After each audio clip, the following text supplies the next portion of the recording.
147 అధ్యాయం 7వ వచనం. కృతజ్ఞతాస్తుతులతో యెహోవాని కీర్తించుడి. ఆమేన్. అక్కడ 1వ అధ్యాయం 3 వచనాలు చదువుకుందాం. దుష్టుల ఆలోచన చెప్పున నడువక, పాపుల మార్గంలో నిలువక, అవకాశపులు కూర్చున్న చోట కూర్చుండక, యెహోవా ధర్మశాస్త్రమందు ఆనందించుచు దివారాత్రములు దాన్ని ధ్యానించువాడు ధన్యుడు. ఆమేన్. Very good. కీర్తనలు 1వ అధ్యాయం 1వ వచనం నుంచి 6వ వచనం దాకా. దుష్టుల ఆలోచన చొప్పున నడవక, పాపుల మార్గంలో నిలవక, అపహాసకులు కూర్చుండి చోటను కూర్చుండక, యెహోవా ధర్మశాస్త్రమునందు ఆనందించుచు దివారాత్రము దానిని ధ్యానించువాడు ధన్యుడు. అతడు నీటి కాలువల యోరను నాటబడినదే, ఆకు వాడక తన కాలమందు ఫలమిచ్చి చెట్టు వలె నుండును.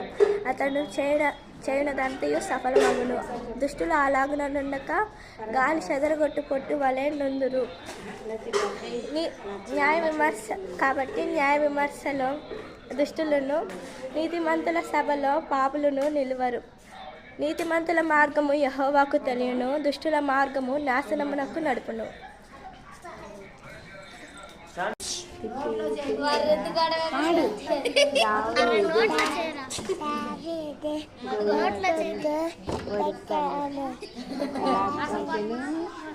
నోట్లో చేతులు పెట్టి గట్టిగా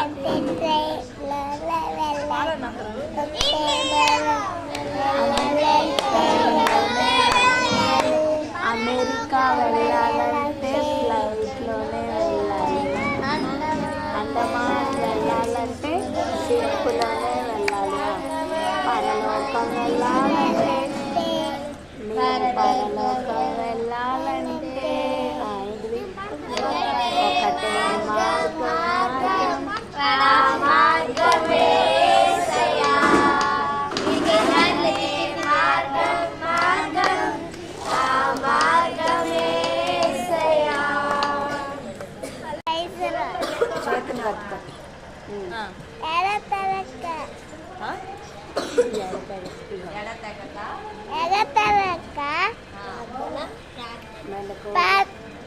ప్రార్థన చేయాలి.